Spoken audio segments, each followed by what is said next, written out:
Hi, I'm Mal, and for the last few days I've been going through lots of YouTube videos and stuff on cheating, signs that your partner's cheating and stuff like that. I find it really quite amazing that you'll have something that says anywhere from 5 signs that your partner's cheating to 100. Wow, 100.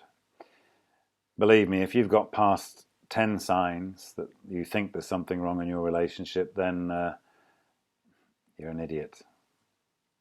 Might be an idiot that's in love, but you're in the wrong relationship and you're wasting your time and your commitment. Cheating. Cheaters, the program. I find that you can take the first 5 minutes of the briefing and basically you'll hear exactly the same thing from every person that's being briefed as to why they think there's something wrong with their relationship. And it always starts with, in the beginning, he was this or she was that. She was, always there, very romantic. Used to buy me flowers. We'd arrange things, go for nice dinners, dress nice, and make an effort, make me feel special. Basic, simple ABC stuff of where relationships start to tire. And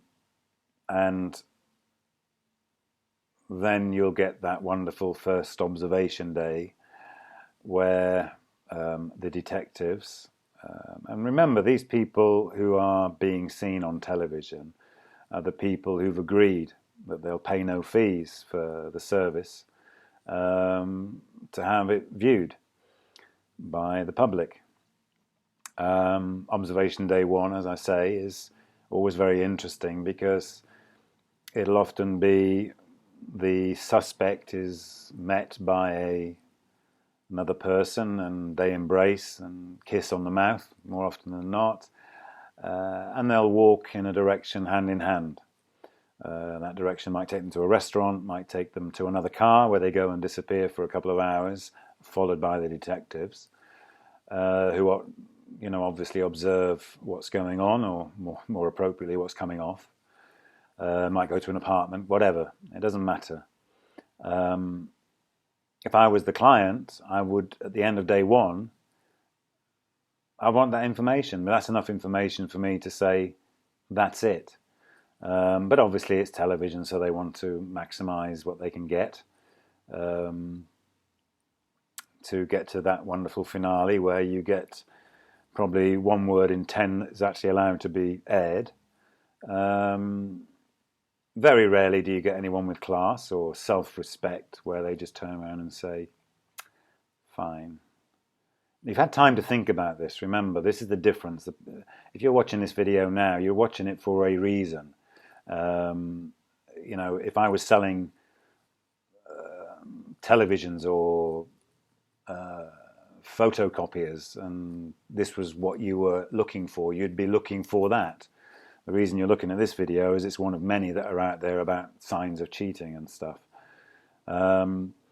So when this confrontation bit at the end comes along, as I said, there's no class, there's no self-respect, there's nobody turning around, very rarely, but then they turn around and say, well, obviously this is what you wanted to do, because otherwise you wouldn't be here in this compromising situation. You made that decision, you made a choice. I wouldn't blame the person that's they're having something with, because, that person's having something with your partner because your partner agreed to it. So, for sure, I would like to see a bit more people with a bit more class. It would just simply be, when you get home, your stuff will be on the outside of the door and not on the inside of it. So take your time, and that's it.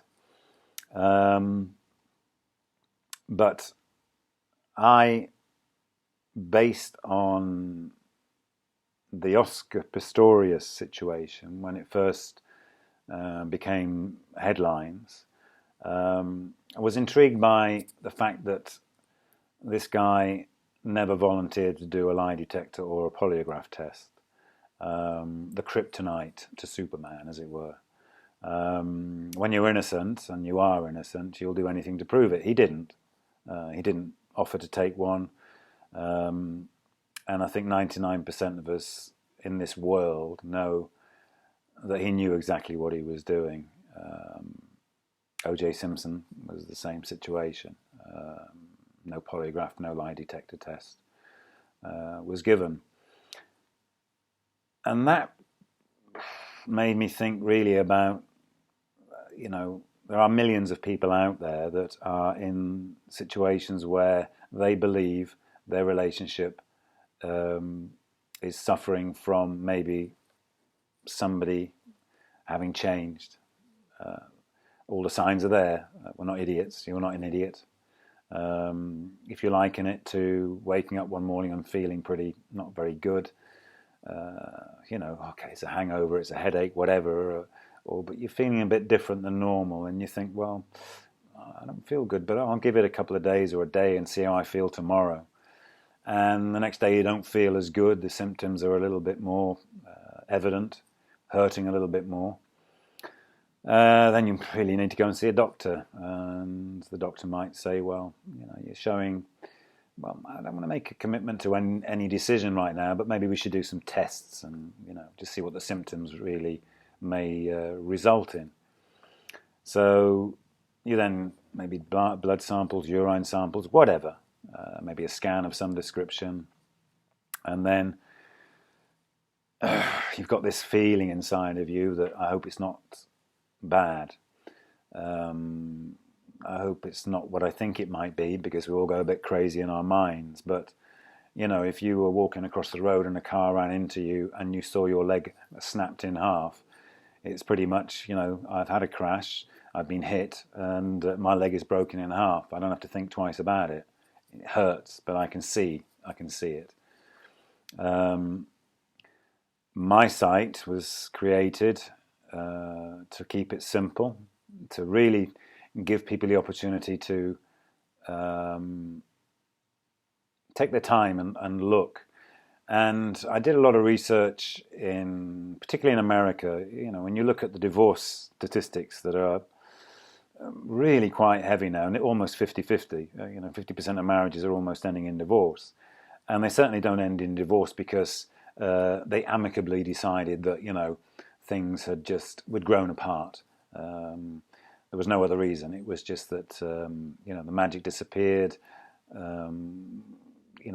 For the children's sake, we want to keep things nice and friendly, blah, blah, blah, all the nice things in life. A lot of relationships finish because somebody's being unfaithful. Simple as that. The signs are there. On my site, I've got 10 signs, and part of my research was very much in the area of how many people actually, being confronted with the truth, are prepared to go to take the test. And in America, if you were, for example, now looking at a polygraph company or a lie detector company, it's a proven fact that most of the people who actually decide they're going to book a test, polygraph or a lie detector test, it's not the guilty person that's booking it, it's the person who thinks they're guilty, who has the feelings, that gut feeling that is very rarely wrong, very wrong. All the signs are there. And statistics show that most bookings, or to somebody to say, I want to buy a lie detector, in America, from the East Coast to the West Coast, or West Coast to the East Coast, the prices vary from $250, $300 to more than $1,000 in like New York area. They'll pay 50% down, and then they will pay the balance 24 to 48 hours before actually the test is taken by the person they want to take it. And incredibly, 7 out of 10 people, having paid everything, because the cheater is prepared to play the game to the point where he actually has to walk into a place and think maybe he can beat the test. and they bottle out, simply just bottle out. And it costs people sometimes serious money to get the truth, for sure. Our figures are much the same. 8 out of 10 people who actually buy our certificates online. And our certificate has, if you look at the site Gift the Truth, you'll see the certificate has the name of the person who's actually going to be doing the test, who it's been given to. Also, when you download that certificate, the email of that person is the email that confirms the test is to be done. And also there's a QR code. Now that QR code is unique. For example, you are now downloading that certificate and you ask some questions that you want answered, specific to your situation. And very often the information in there obviously is privy.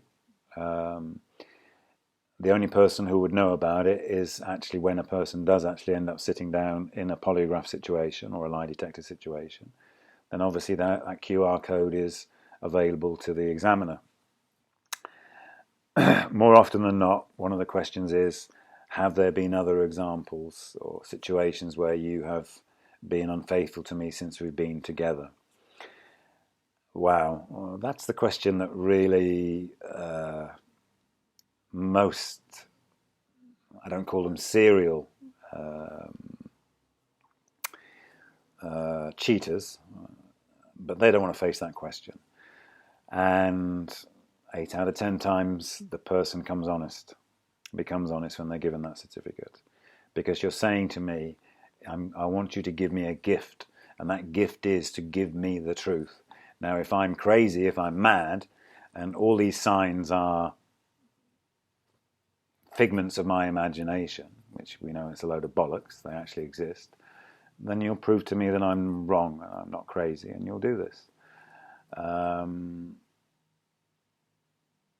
$95 in the States, $85 85 euros, sorry, in Europe, and 65 in the UK, or whatever currency is relevant wherever you are in the world. As long as you're near a major city, that's the only real criteria that we need. And that you're prepared to face that person. And that's what you need. That's why you're on this site, that's why you're looking at this video. So take a look at what you think is happening in your life. Tick off a few boxes, and if you feel that you need to get closure so you can move on, and you need courage. You really do need courage because, for example, our site covers with areas which include, is my child in with the wrong crowd because of certain patterns that have changed? Are they substance abusing? Obviously, if there's a situation of violence that's crept into your relationship, then my God, get out of it. You do not hurt what you love. That's a fact of life. And anyone out there who hits a woman, you're the lowest form of human being scum that exists on this planet, because there is no provocation in the world that should allow a person to become violent. A man can drive a woman crazy and vice versa. We know that. You just walk out the door and take a walk and come back. But, when somebody starts to get abusive to you, you're really in the wrong place and you need to get out. We've had some interesting situations on our site where one guy had heard some stories about the guy that was going to marry his daughter, and the cost of the wedding was quite expensive. In fact, weddings are more expensive than divorces nowadays, it seems, or pretty close. And he asked the guy who was marrying his daughter, he said, look, I'm spending X amount of money. Excuse me. I want you to do this Gift the Truth polygraph, and I just want to know that you don't have a history of being violent to women, because to me she's my princess, she's my daughter, and you'll go through hard times and tough times and good times and easy times and happy times, but I just want to know that you'll never ever be violent to her. And the guy got within meters of where the test was being done and just literally walked away, and they didn't see him for a couple of weeks. He got back in touch with her saying that he didn't need to do the test to tell her the truth, and he admitted that in a couple of relationships he'd been violent with ex-girlfriends, and she wanted no more to do with him. One of the other situations, which is quite normal, is more often than not your best friends know, because your best friends notice things, but often your best friends don't feel comfortable in saying to you, you know, I've noticed a change in, you know, the way your partner is with you, and I've noticed that the changes in him are reflecting in the way you are. So, you know, only after the truth comes out to people, even then, sometimes they find it very hard to say, well, I knew, but I didn't know how to tell you. You know, there's nothing, I'm not telling you anything new and anything different than most of you know. I just find that at the end of the day, it's a bit like, I go back to a medical situation, is that the doctor, you've got gangrene or something in your little toe, and you know, if it spreads from one toe to the next toe, and next thing you know, all your toes, and then it's your foot, and then it's your ankle, and then it's, at some point the doctor would say to you, well, if we don't chop it off here, you're going to find it's going to take the rest of your you know, leg off. It's a bit like cancer. You can kill this particular cancer. Just have to be strong, you have to be brave, face it, get some self-respect, and don't be a doormat anymore.